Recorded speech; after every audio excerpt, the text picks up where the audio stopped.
جاء صلاح الدين ليحرر جنرالهم أنت صلاح الدين الأيوبي هوي ياونا تملسن لهلالو ይህችን ንግግር የተናገራት እኮ ከሰባት ክፍለ ዘመናቶች በፊት ሰላህ አልዲን አልአዩቢ አቅሷን ነፃ ሲያወጣ እንዲህም ስላላቸው ነበር በአላህ ይሁንብኝ ሙስሊሞች ውስጥ ወንድ እስካለ ዳግም ወደዚህ ክብሩ ስፍራ አትመጡ ከዛም ሌላኛው የፈረንሳይ ጀነራል ከሰባት ክፍለ ዘመናቶች በኋላ ነበር ተመልሶ ዳግም ወደ መስጂድ አልአቅሷ የመጣው ሲመጣ ግን የሰላህ አልዲን አልአዩቢን የቀብር አፈር በእግሩ ይረመረመ ያውና አንተ ሰላህ አልዲን ዳግም ተመልሰን መተንልሃል በማለት ነበር ያፈዘው بعد 7 قرون يأتي الجنرال الفرنسي ليرفص قبر صلاح الدين بقدمه ويقول لصلاح الدين الأيوبي ها قد عدنا يا صلاح الدين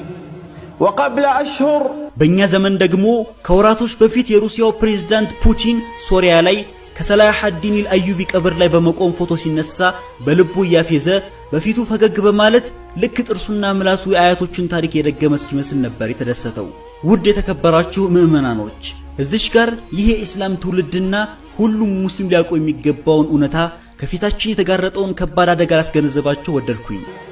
احبتي لا بد لهذا الجيل ولا بد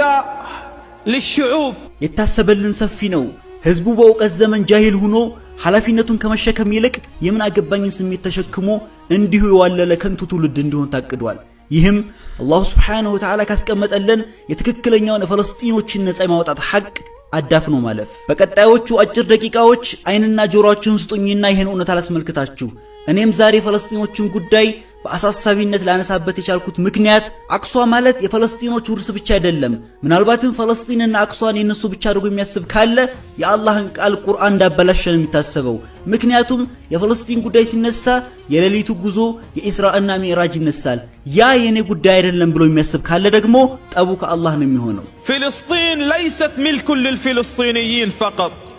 ومن كان يعتقد أن فلسطين والمسجد الأقصى ملك للفلسطينيين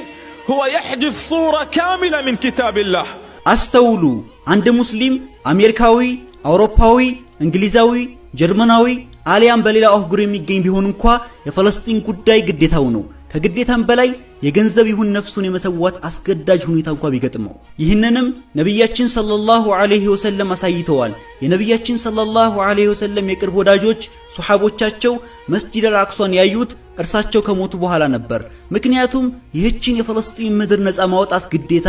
ሐላፊነት እንደተሰጣቸው ያውቁ ስለነበር ነው الصحابة ما زاروا فلسطين وما زاروا المسجد الأقصى إلا بعد وفاة النبي صلى الله عليه وسلم لأنهم علموا እኛም ይሄን ትውልድ ደጋግመን እንለዋለን ዛሬ ላይ ሚዲያዎች መተው አንተ ምን አገባ ስለ ፍልስጤንና አቅሷ እያሉ ጉዳዩ የሱ ወየኔ እንዳልሆነ ሊነግሩን ይፈልጋሉ ለኔ ለሶሪያዊ ፍልስጤን ምን ናት